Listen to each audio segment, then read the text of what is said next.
Welcome to Standard Chartered India Money Insights, a podcast series that brings you topical insights and local perspectives on India's markets from the experts.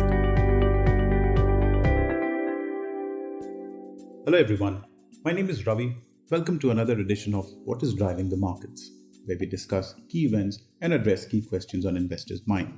In today's episode, we discuss the RBI's latest monetary policy actions and its implication for investors.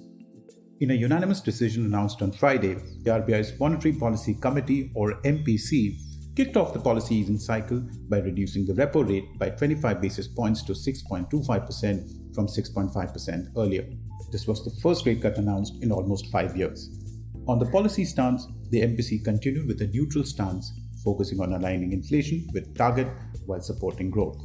Key highlights of the announcements include as follows. The MPC acknowledged that though growth is expected to recover from the second quarter of fiscal 2025, it remains much below than that of last year.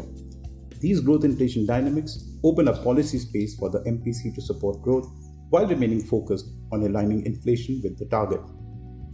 The MPC expects inflationary pressures to decline amid a gradual softening in food prices due to good crop output and easing in vegetable prices during the winter months. On growth, the RBI projects real gross domestic product growth lower at 6.4% from 6.6% earlier. Growth in fiscal 2026 is projected to grow at 6.7%. On inflation, the MPC projects the average inflation for fiscal 2025 at 4.8% and for fiscal 2026 at 4.2%. The governor also toned down RBI's stance on regulatory policies such as liquidity coverage ratio, expected credit loss framework, and project financing, committing a phased implementation after due consideration and consultation starting not before the fiscal year of 2027.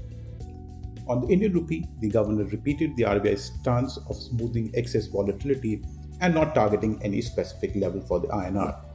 On liquidity, the governor reiterated the RBI's commitment to provide proactive liquidity management as conditions evolve.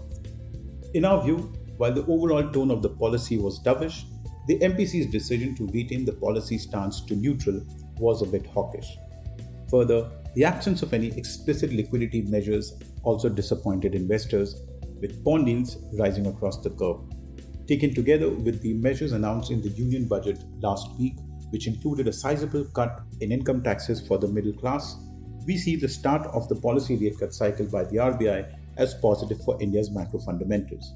We expect growth and corporate earnings to recover over the next 6 to 12 months, supporting our overweight stance on equities in our foundation allocations. We expect bond yields to decline over the 6 to 12 months, supported by easing inflationary pressures, positive government bond demand and supply balance, and policy easing by the RBI. We see the surge in domestic bond yields as an opportunity for investors to lock in attractive yields, especially in medium and long maturity bonds and high-quality corporate bonds. That's it in this edition. And thank you as always for listening. If you enjoyed this podcast, please like and subscribe. Have a great week ahead. Thank you for listening to Standard Chartered India Money Insights. Stay tuned for the latest updates and market trends by subscribing to our podcast.